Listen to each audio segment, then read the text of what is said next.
যে উদ্ধারটা পড়লাম, যিশু একদিন কি করছিলেন, সব ধ্যান দিয়ে শুনবে বাচ্চাগুলো, একটা নৌকা করে তার শিষ্যদের সাথে যাচ্ছিল এবং যিশু সেখানে কি করছিল, সেই নৌকার মধ্যে শুয়েছিল।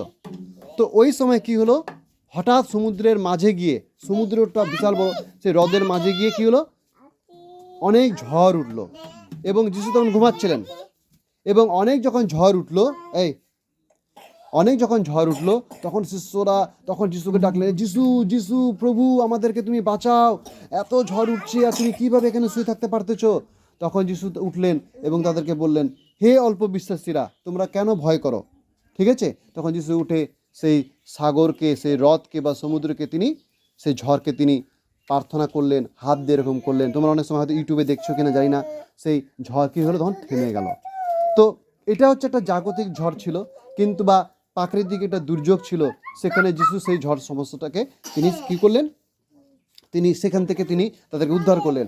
এরকমই আমরা যখন এই পৃথিবীতে থাকি, আমাদের জীবনে অনেক সময় অনেক দুঃখ আসে না, অনেক সময় আমাদের জীবনে অনেক কষ্ট আসে, অনেক সময় আমাদের জীবনে রোগ আসে, অনেক সময় আমাদের জীবনে অভাব অনটন আসে, আমাদের কোনো খাবার থাকে না হয়তো, আমাদের জীবনে অনেক দুঃখ, একটা দুঃখ চলে যাচ্ছে একটা দুঃখ আসতেছে, একটা কষ্ট চলে যাচ্ছে একটা কষ্ট আসতেছে, আমাদের অত কাজকর্ম কিছু থাকে না।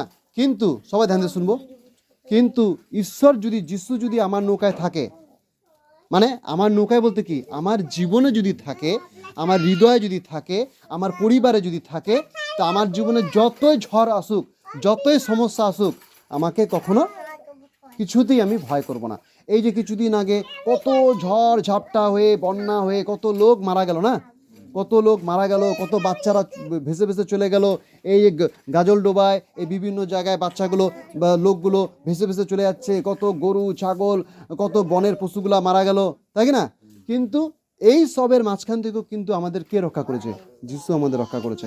এখানেও যে সামনে আমাদের নদীটা আছে, নদীটা তো কত জল হয়ে গেছিলো, যদি নদীটা আরও বড় হতো, দুধিয়া দুধিয়া ব্রিজ, তোমরা জানো দুধিয়া ব্রিজ ভেঙে চলে শেষ হয়ে গেছে। কেউ ভাবতে পারছিল দুধিয়ার মতো ব্রিজ এরকম ভেঙে চলে যাবে, বা দুধিয়ার নদীটা এতটা ভয়ঙ্কর হবে? দুধিয়ার সমস্ত কিছু ওখানে ভেঙে চলে শেষ হয়ে গেছে। তো এর দ্বারা আমি এটাই কথা বলতে চাই যে আমাদের জীবনের থেকেও এরকম জাগতিকভাবে অনেক কিছু সমস্যা, অনেক কিছু আসতে পারে, কিন্তু ঈশ্বর আমাদের কি করেন, সব দিক থেকে তিনি আমাদেরকে রক্ষা করেন। তার মধ্যে অনেক ঈশ্বরের সন্তানরা ছিল, তাদেরকে যিশু কিন্তু রক্ষা করেছেন। ঠিক আছে, তাদের মধ্যেও কিন্তু হয়তো ঈশ্বরের অনেক সন্তান ছিল, তাদেরকে ঈশ্বর রক্ষা করেছেন। কারণ যেই পাহাড় ভেঙে ঝড় ঝাপটা সমস্যা করে আসছিল, সেখান থেকে তো অনেক কিছু হতে পারতো, কিন্তু সেখান থেকে ঈশ্বর তাদেরকে রক্ষা করেছেন। তো আমি আজকে এই ছোট্ট গল্পের মধ্যে এটাই বলতে চাই, বা এই সত্যিকার উদাহরণে এটা বলতে চাই যে যিশু যদি আমাদের প্রত্যেকের জীবনে থাকে, তোমার জীবনে কোনো সমস্যা আছে কি, আমার পড়াশোনা হচ্ছে না, আমার এটা নাই, আমাদের পরিবারে তো অভাব আছে, আমাদের খাবার অতটা নাই, আমার মা কোথায়, আমার বাবা কোথায়, কি করতেছে না করতেছে, তখন তুমি কি করবা? কাউকে কিচ্ছু বলার দরকার নাই, যেরকম আমার সাথে কথা বলো, সেরকম হাঁটু গেড়ে বা বসে ঘরের মধ্যে কোনায় গিয়ে প্রার্থনা করো, কান্না করে প্রার্থনা করো, প্রভু তুমি আমার মাকে ভালো করো, প্রভু তুমি আমার বাবাকে ভালো করো, প্রভু আমাদের বাড়িতে তুমি কাজ দাও, প্রভু আমাদের বাড়িতে টাকা পয়সার সমস্যা আছে কি, প্রভু আমাদের বাড়িতে রোগ আছে।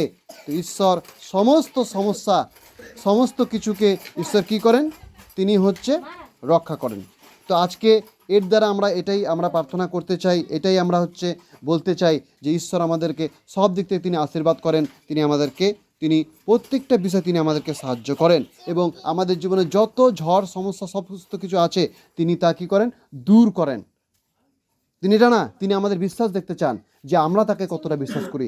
যিশু অনেক সময় আমাদের জীবনে কিন্তু যিশু থাকে, আমাদের হৃদয় থাকে, কিন্তু আমরা যিশুকে বিশ্বাস করতে পারি না।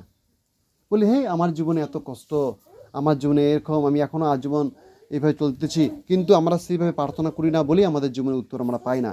তো আজকে আমাদেরকে সেইভাবে প্রার্থনা করতে হবে, সেই বিশ্বাস করে প্রার্থনা করতে হবে যে ঈশ্বর যেন আমাদেরকে তিনি উত্তর দেন, আমাদের বিশ্বাসের প্রার্থনায় তিনি আমাদের উত্তর দেন, এবং আমাদের জীবনে যত ঝড়, যত সমস্যা কষ্ট আসুক না কেন, যদি আমি বিশ্বাস করি যে যিশু আমার জীবনে আছে, যিশু আমার পরিবারে আছে, তিনি আমাদের সমস্ত সমস্যা থেকে, সমস্ত সংকট থেকে তিনি আমাদের কি করবেন, উদ্ধার করবেন, তিনি আমাদের রক্ষা করবেন, যা কিছু পরিস্থিতি আসুক না কেন।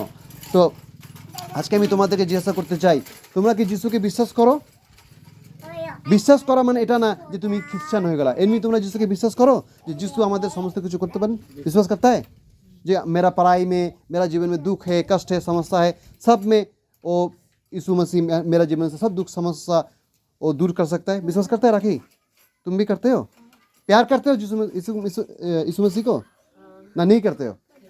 तो हम लोग सब लोग यीशु मसीह को विश्वास करते हैं, हम लोग प्रेम करते हैं ना। और यीशु मसीह भी हम लोगों को, सब बच्चा लोगों को, जितना बच्चा लोग है, बड़ा लोग है, सबको प्रेम करता है। और हम लोग के जीवन से सब दुख का समस्या वो क्या करता है? उद्धार करता है।